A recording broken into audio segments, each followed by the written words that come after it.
Good afternoon and welcome to Lunchtime series, proudly powered by leadershipbydesign.co, where we aim to add value to people's lives. You can listen to us live every Wednesday and Thursday at lunchtime on ebizradio.com, where we talk everything leadership, coaching, and marketing. And you can listen to the Lunchtime series on all your major podcast channels today.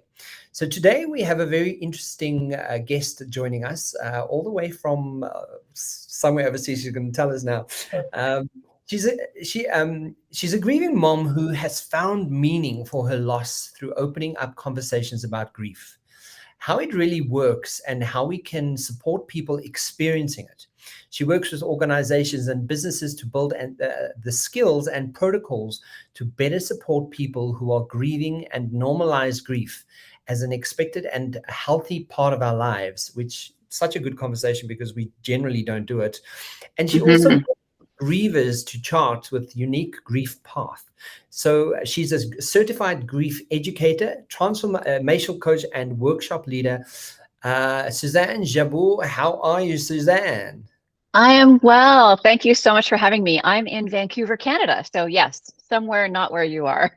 Yeah, so it's already we're recording South African time, kind of where the sun's going down, and you've just woken up, right? Exactly. Yep. So Suzanne, to kick it off, we hear about grief and we experience grief. It's a given. But I think, before we get into the nitty gritty, tell us about how you sort of got to this position, how you became sort of a grief educator, and why grief? Because there's so many things you could sort of do, and because I do believe it's an important one, but why for you? Why was this your choice? So this has become my mission after my most recent loss, which was my son, Ben. He died in September of 2020 at the age of 22. Sure. And there was something about that out of order loss and the loss of a child that for me just meant I got like grief on the next level, right? I had grieved people before, both my parents died before Ben, obviously my grandparents, aunts and uncles, friends, colleagues. So, it wasn't the first loss of someone really close to me, but there was something about that loss that was just, I experienced grief in a way I never had before. And I realized very quickly that I didn't know how to do it. I didn't know what was coming for me. I didn't know what the symptoms would be. And mostly that was because we don't talk about it.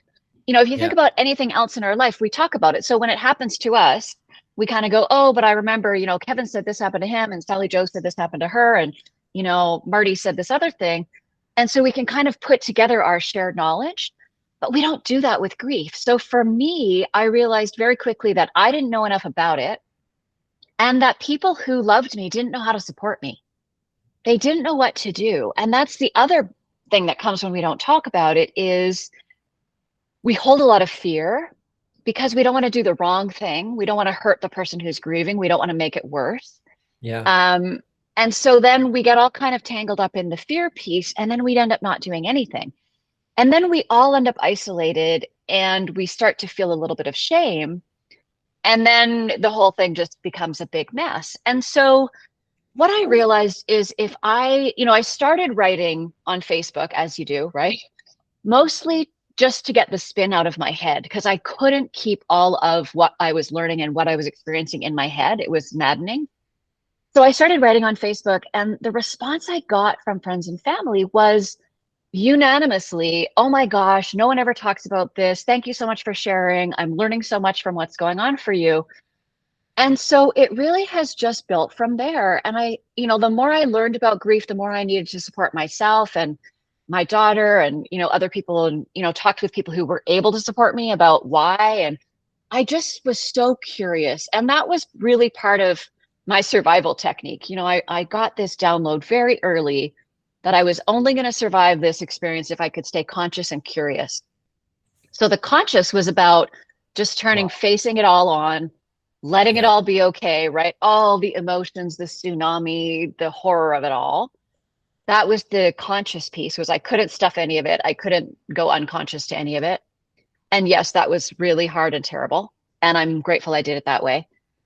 The curiosity piece was about how do I, when you're in that survival mode part, like, how do I get through the day? How do I even just live in a world where this is my reality now, where I'm living in this post-apocalyptic nightmare and everyone Yeah. else is, going to work, right? So, and really, that earliest curiosity for me, where I realized I needed every tool in my toolbox, was I was sobbing one day, and I was sobbing so hard. And I thought, I don't even know how to breathe anymore. Like, I don't know how to breathe. I know how to sob, but that's not, like, I'm not oxygenating my body. And I know that's important. I remember from high school biology, this was a thing we were supposed to do, right? Yeah. So that was the beginning curiosity, was really for me about survival. And then it's become more and more about, how do we shift this paradigm? How do we break up this fear? How do we open up this conversation? And that sort of led me to looking at, how can I help people who are supporting a griever? How can we open up those conversations? And one of the hardest places for grievers to be is in the workplace. So that led me to really look at, what can businesses do? How can we, I talk to business leaders all the time who say, I know there's something I could be doing beyond the sort of, here it's pretty standard, you get 3 days off, and we have some kind of employee assistance program. So beyond that, like, what can I do? Like, that just doesn't feel like enough. Yeah. The good news is there's tons of things you can do. The bad news is we're not talking about them. So we're not sharing best practices. We're not sharing what we're learning. We're not sharing anything. And so I'm really here to disrupt all of that. So I just, like, I'm dumbfounded by, I'll tell you why I'm dumbfounded, because just as you speaking about it, I think of my daughter, and the thought of losing her there would be no point to me. So I'm sitting here kind of going, I don't like, so let me ask a question then, because I'm going, how do you not lose your reason for living? Because to me, like, my immediate association to my life is like, I want to be the best I can possibly be, so that, when I'm not here one day, my daughter can look back and go, that was my dad and he did that. And like, if that goes away, it would literally take away my identity. Like, it would take away. Yep. And I can't even imagine what it feels like to be in that situation that you're in. It literally takes my breath away. So how do you, I mean, I don't even know, like, what the question is. How do you do this? How are I you mean, okay? 1 second, one breath, one baby step. That's how. I remember in those very early days, I had such a clear, visual in my head of what my life looked like. And you're exactly right. I lost myself. The person who went to bed the night before that dreaded, that phone call every parent dreads, that middle of the night phone call. The Yeah. person who went to bed that night doesn't exist anymore. Yeah. And I had to understand that very quickly, because I was lost in the wilderness, right? I was like, I don't even know, if I am not his mom, and I have another child, I have a daughter as well. Yeah. But if I'm not his mom, who am I? Like, what is my, absolutely. And so I had this visual of my life in pieces on the ground, my life and myself, because I knew I had lost my identity as well, Yeah. because I'm the mom of two. Now I know I'm still the mom of two. I will always be the mom of two. Right now I know that. At the time, I couldn't make any sense of that. So the pieces of my life are in, like, big chunky puzzle pieces. You know those 3D puzzles like on Survivor? Those Yeah. big chunky puzzle pieces all on the floor around me. And my arms were already full of what I could carry, right? I'm already at capacity. And there's all these pieces of myself and my life on the floor around me that I don't know how to pick up. Yeah. And I had to figure out, what pieces could I get okay with leaving behind? Like, I knew that person didn't exist. So what parts of her was I okay with leaving behind? And what did I need to, and I stood still for a long time with that image, right? So, okay, but I'm not sure what I can pick up. I can't pick up anything else. So what can I leave behind? What do I put down and pick up something else? how do I reconstruct myself? Yeah. Because that was a big part of it. I had to reconstruct myself. Ben still lived with me. So I came Yeah. home to the place we lived together. Right? Sure. Because of COVID, my daughter was living here too. But it is like as hard as it is to wrap your head around it, Yeah. is as hard as it is to do. Because like everything your mind is taking you to is exactly what happens. It's horrifying. And I never, I think it's easier for me now to talk about. Obviously, time has passed. I've done a lot of healing work. I will continue to heal. I will continue to grieve. And I don't want to ever minimize for anyone who is closer to the loss of their person how absolutely horrifying it is. It's horrible. So people who see this may assume that you're either crazy or, or she didn't love him that much, because how are you so Right. okay? Right? Like, because we make the assumption that, like, you're supposed to be unhappy, you're supposed to be miserable and be dreary and useless, because Right.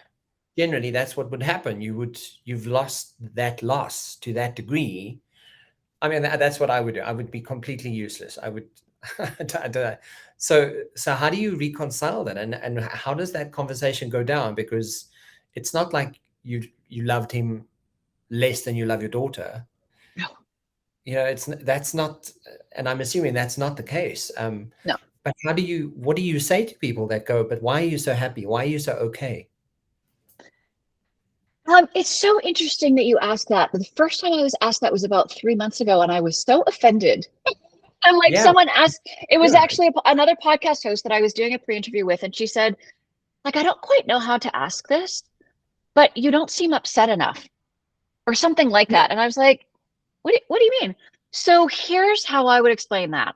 Because I made the radical decision to grieve out loud, to grieve every second.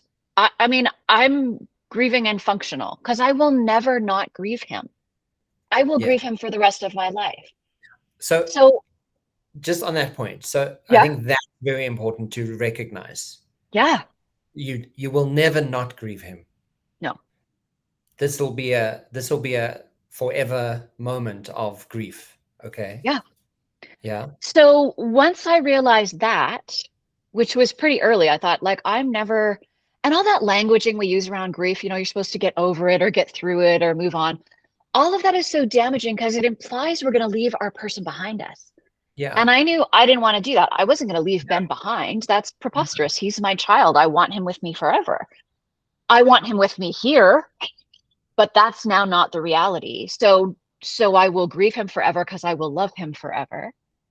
Yeah. And if that's true, then what? And that's where the curiosity kicked in, right? So I'm going to grieve out loud. I'm going to feel the absolute horror of it. And I want to be very clear. In those early days, I was an absolute disaster. Yeah. I could barely speak in sentences. I didn't do my grocery shopping for about 1.5 years. Like, I was functional, not functional, right? And I remain functional, not functional. I got lost the other day. I've lived where I lived for over 45 years.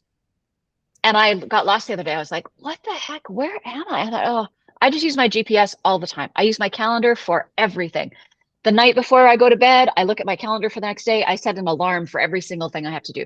So I have found tools to allow me to be functional while grieving. And I realized that if I was going to accept that I was going to grieve Ben forever, that I still had to live too. So I had to figure out how to do both. And I remember saying to my daughter in the very early days, we're going to become masters of holding paradox, because we can be so pleased that people are coming to visit us and are bringing us dinner, and so devastated about why they are. Yeah. And you have to hold those things at the same time. So I can be grieving and on a mission at the same time.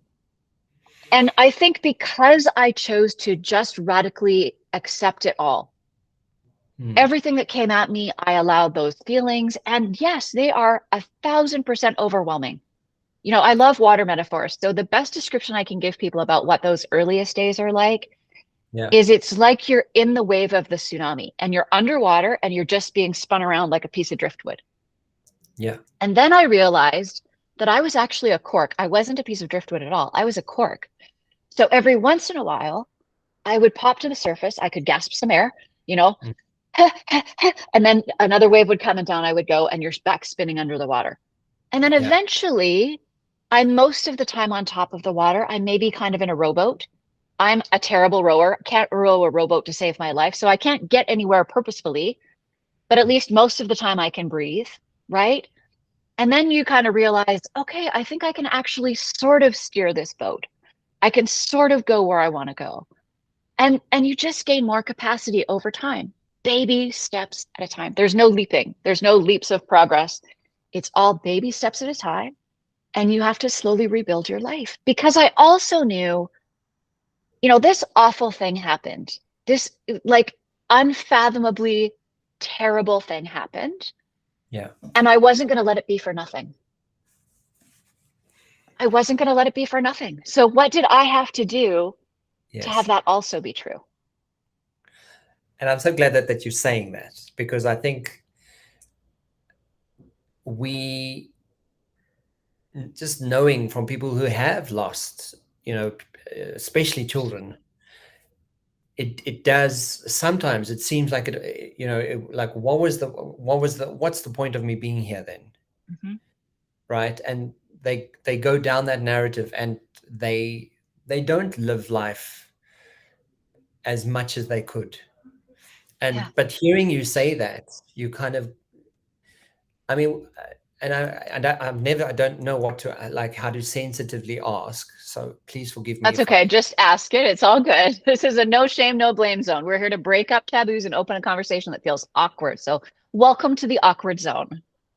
Thank you, thank you. I appreciate that. Because do you believe that this then has given you uh, a platform, a an ability, maybe? Because I'm like, it feels like you have like a gift now to be Mhm. able to do stuff for people, and carry and create space for people who may have gone through this. Do you think that's the gift of what it is giving you? Is it a gift? Is, like, what is, like, is that what you're getting from it?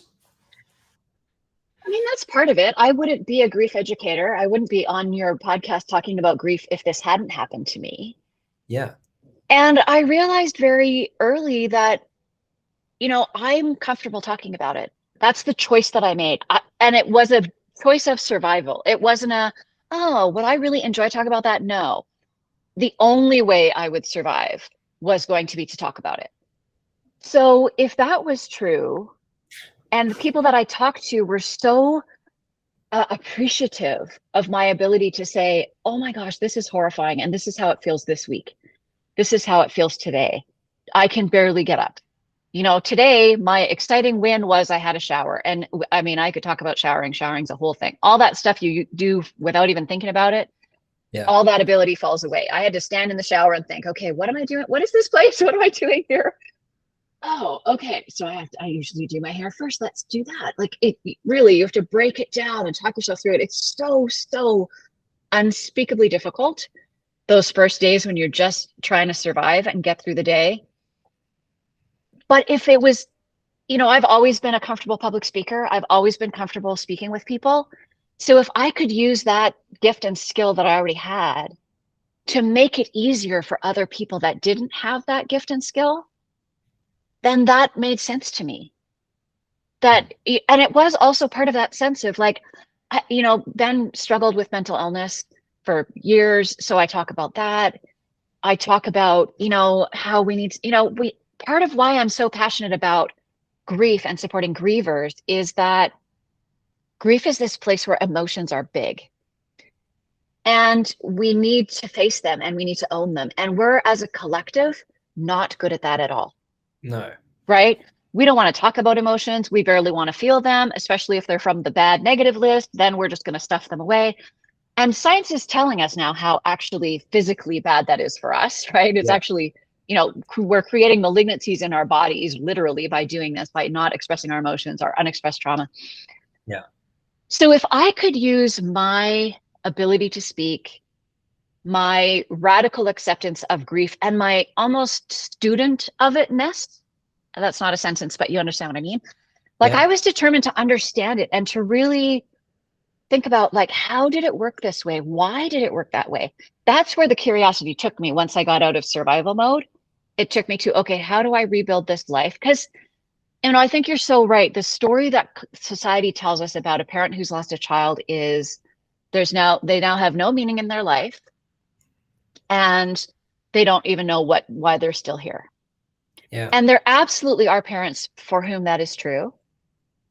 And I knew that that wasn't going to be my story. I was very clear. That So was not going to be my story. I was going to make the choices I needed to make, little choice at a time, baby step at a time, because I knew I wanted to have as big and rich and abundant and full a life as I would have had if Ben was still here. And I I'm knew that. I'm getting all teary-eyed as you're speaking about it, because I think it's people like you that are actually like we know superheroes are, they're supposed to be superheroes, but I think I would coin you a superhero. Like I would, Oh, like you would, like it's and I don't want to be all emotional about it, but I think that is such a it's such an ability that you have to be able to do this. I don't know how someone would do this. This is just, I'm completely stunned and floored by your ability to do this. So thank you for being so brave and such a superhero. I think you are you're superwoman, because then it does give it gives it you give space for people to know that they're not nothing because they've lost a child. yeah. And they're not, there's yes, absolutely, there's a void, there's a whole new identity that's needed, there's a whole new way of living and a way of life, Yep. and only a superhero who has super abilities and super strengths could get that, would be able to see it, would be able to kind of go, well, if there was something that I could do and have meaning for it to be at least for something, then do this, make it conversational, make it out there, speak it through, let it be okay to be just completely grief stricken, and go, okay, cool, now have a cup of coffee. Yeah. Like, or whatever that is. Because, yeah. And, thank you. First of all, that makes me, yeah, anyway, makes me emotional as well. And we're just going to embrace all the emotions because that's what we Yes, do here. absolutely. This is the emotion zone, right? The awkward emotion zone. And I think, it makes me emotional because as much as I can see it was a choice that I made, and that's how life works, right? Life is all about choices, little choices, little choices, little choices, bigger choices. It's all about making those choices. And, so much of the choices I made early on were literally about survival. It Yeah. was like I knew if I let myself close it off, or if I tried to close it off, I had this clear knowing that I would be shattered. Like I could see myself like when the opera singer sings whatever that note is and the glass goes, psh, I Yeah. could see myself doing that. And I was like, okay, well, I'm not doing that. I don't want that for myself, right? So if not that, then what? And Yeah. that's the constant question. Like, if not that, then what? If that and what? If Yeah. I'm going to grieve my whole life for Ben, which I am, I say there's a Ben shaped hole in my heart. Mm. And there's nothing that can fill that. Yeah. And there's a life to be lived here and it's mine. And I still get to live it. And I think that's such a beautiful way of looking at, to kind of just in honor of him, Yeah. to kind of go, let's help people be able to know that transition that we all inevitably will go through. Mhm. It's okay to be sad about it. It's okay to feel it. It's okay to experience and express that. So, I mean, is there a step process? I'm like, I don't even know. Like, is there a step process to this? What is your recommendation? Like, what do you start with when you sort of give advice? Like, what is the beginning? So the beginning for someone who's experiencing grief is about permission. Yeah. So my end game, my cathedral project is you won't need to give yourself permission because culturally we will have permission. Right now we don't. So Yeah. we have to give ourselves that permission to feel it, to experience it, to embrace it, for it to take as long as it has to. Permission to ignore everybody's advice, because frankly, for me, I was very clear. Like, if you have not lost a child, suddenly got that middle of the night phone call, I give no, I don't know if I can swear or not, I give no poops about what you have to say about how I should be grieving. I have Yeah. none to give. None to Yeah. give. Sorry. Thanks for coming. Right. I was, very clear that that was not going to be helpful. Yeah. We have to give ourselves permission to find our way, because for each of us, it's unique. And each time we grieve, it's unique. That was the thing that really hit me this time, because I felt like, my dad died when I was in my 30s, and we had he was diagnosed with cancer. We had a few months with him, and then he died. My mom died when I was in my 40s. That was a different experience, shorter timeline, just a different experience. And I felt like I grieved them, like my grief experience with them was quite similar, even though it's different when it's the second parent. I don't know if you still have both of your parents, but No. there's Yeah.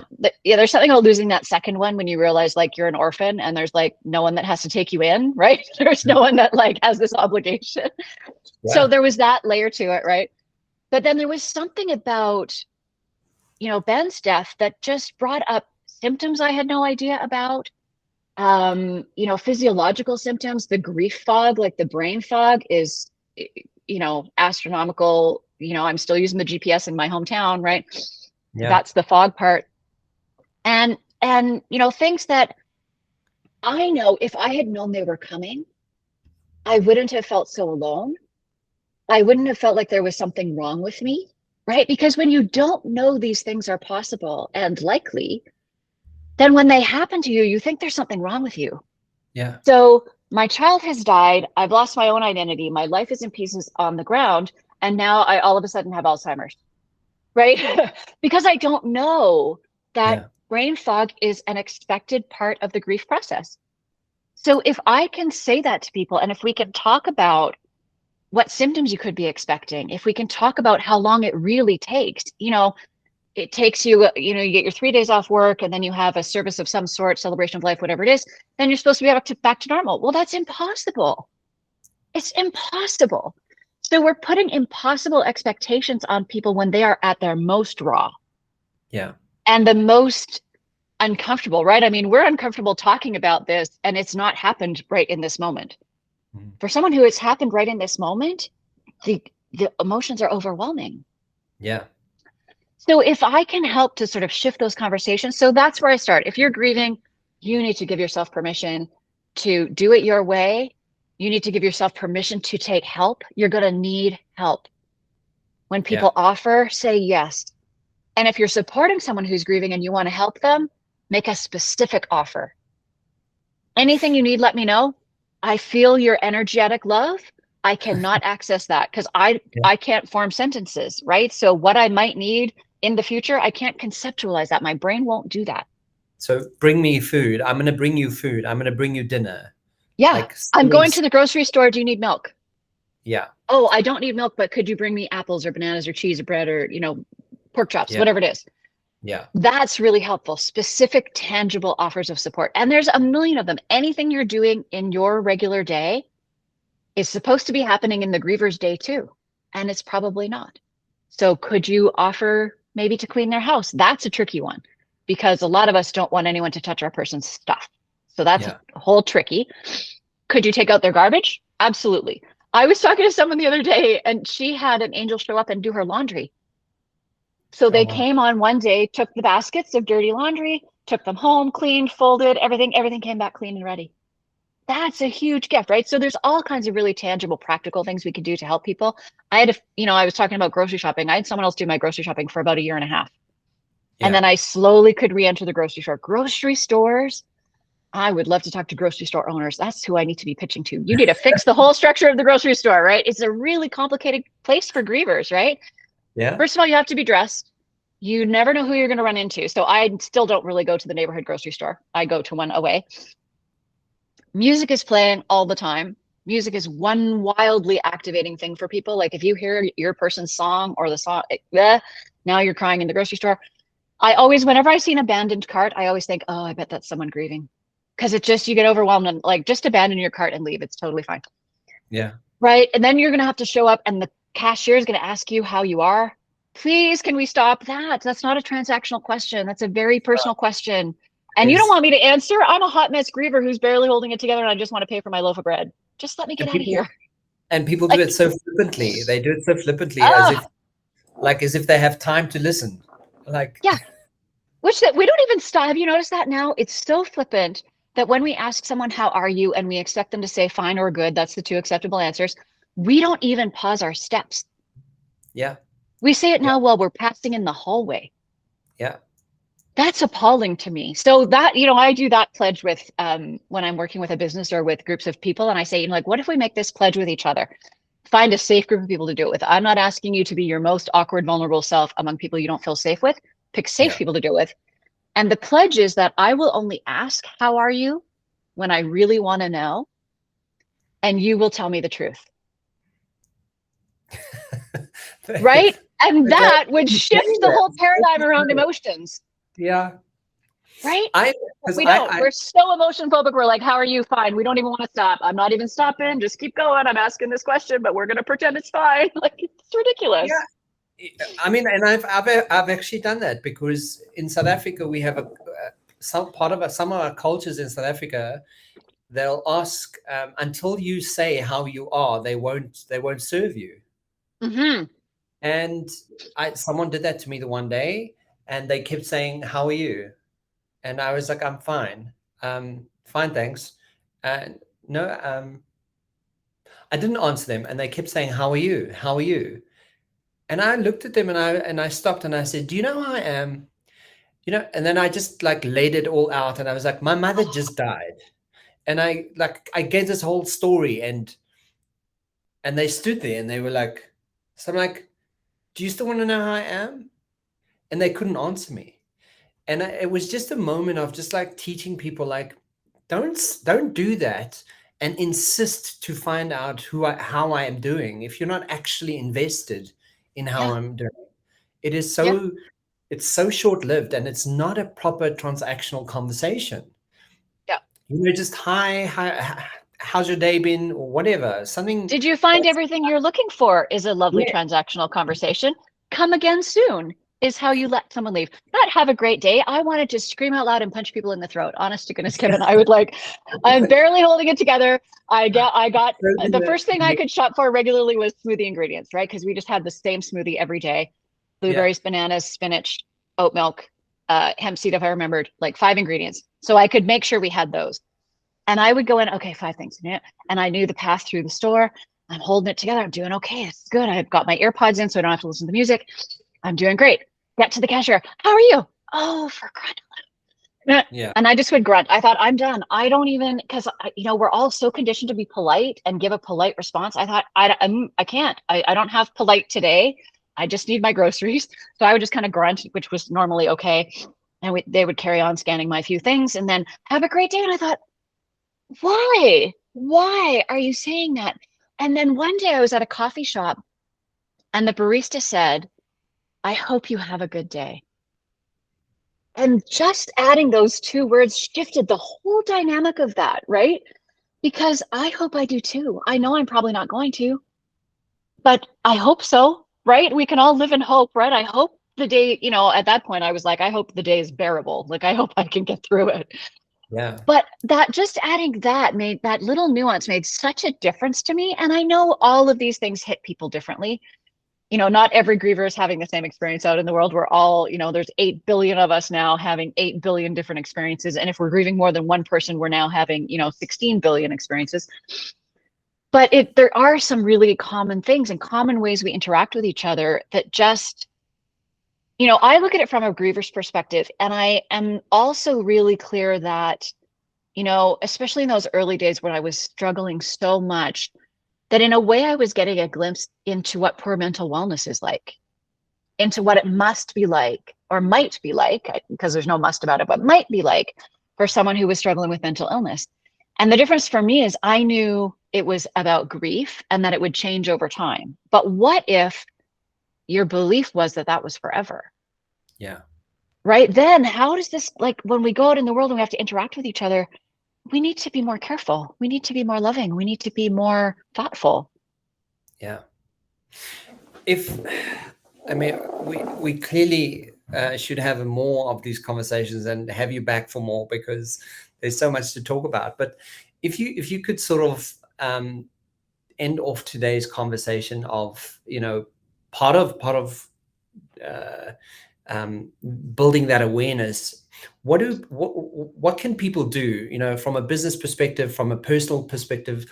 Like, have that permission for yourself. That's a really good starting point. And what can businesses do? What could leaders do? What could people do to make it a little bit easier for people to grieve and to be okay, to create space for them?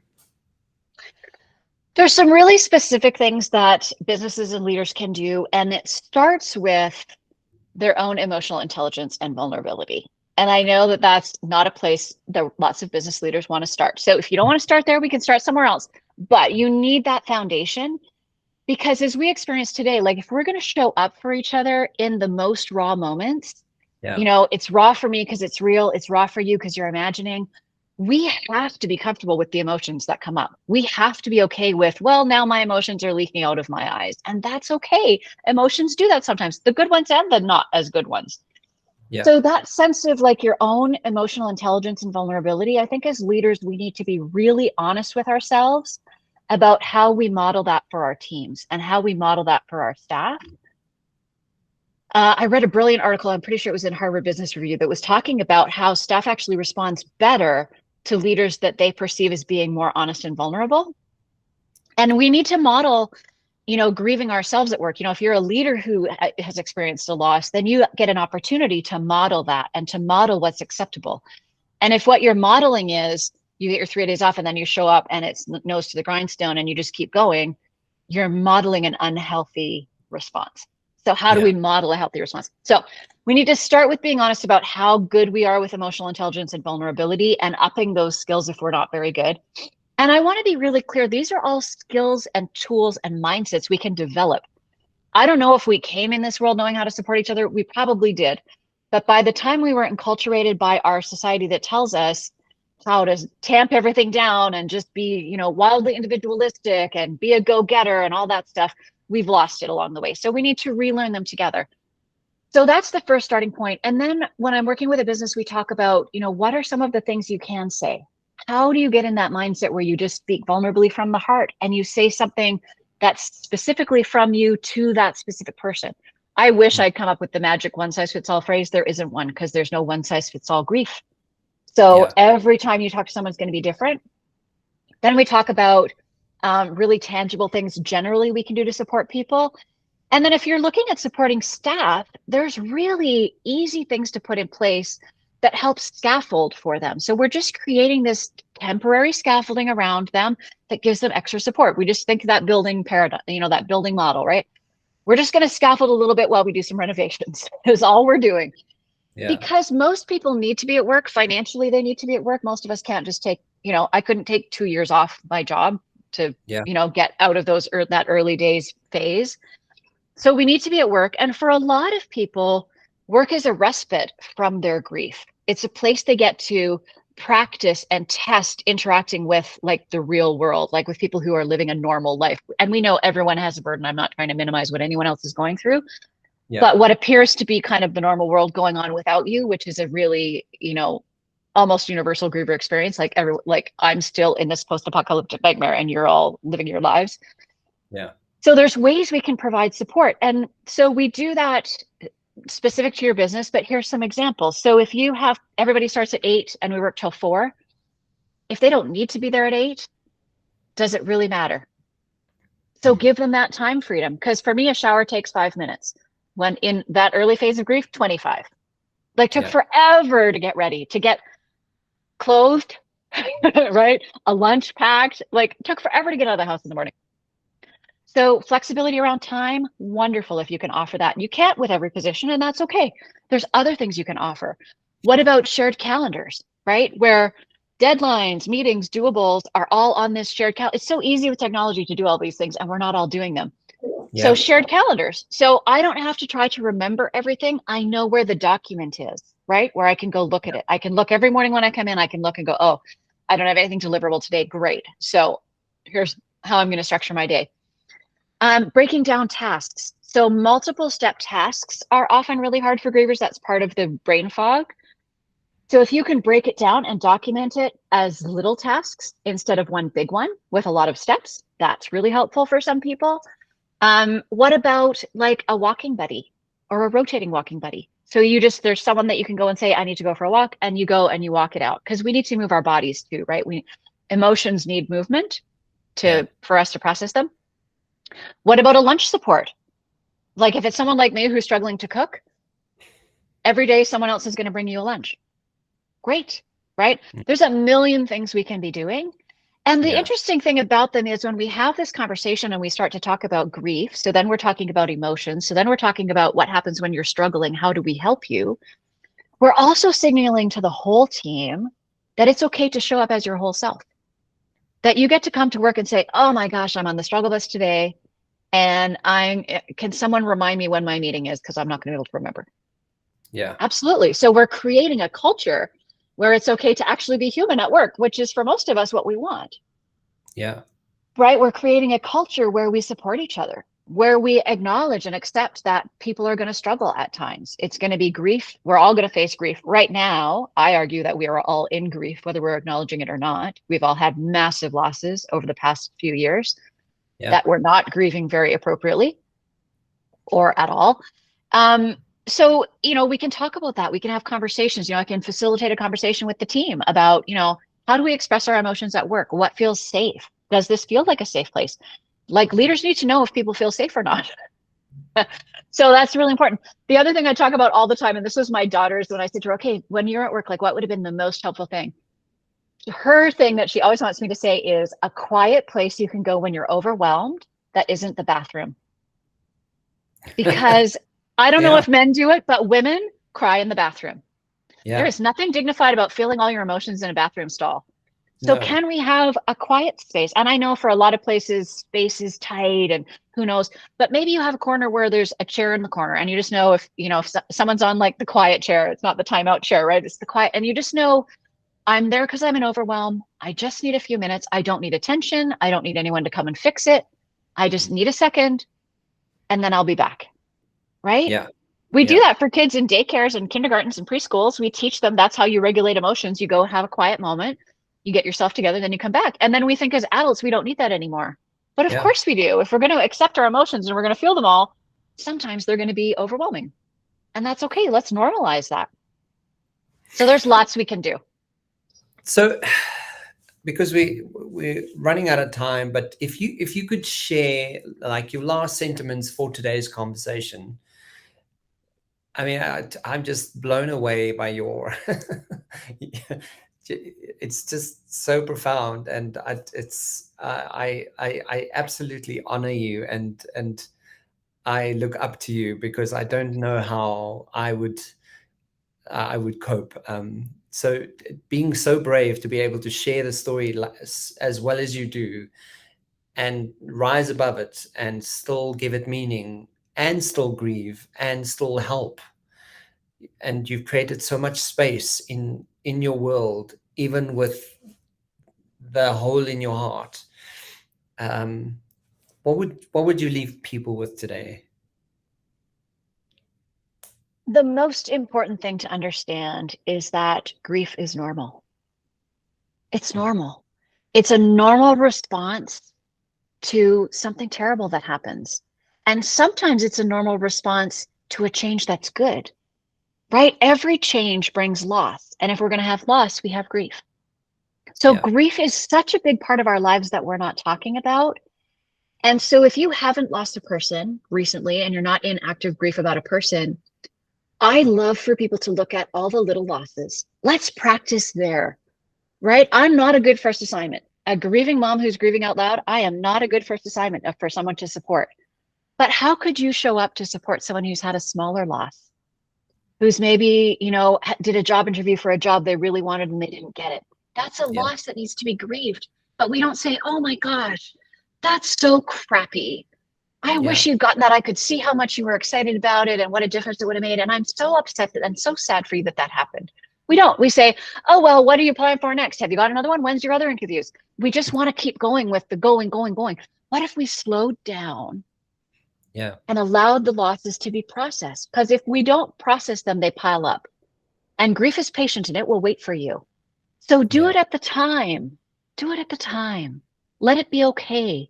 Even though it's horrible, the horrible has to be okay. The awkwardness, we need to get comfortable. We need to get comfortable with being awkward. We need to be comfortable with discomfort.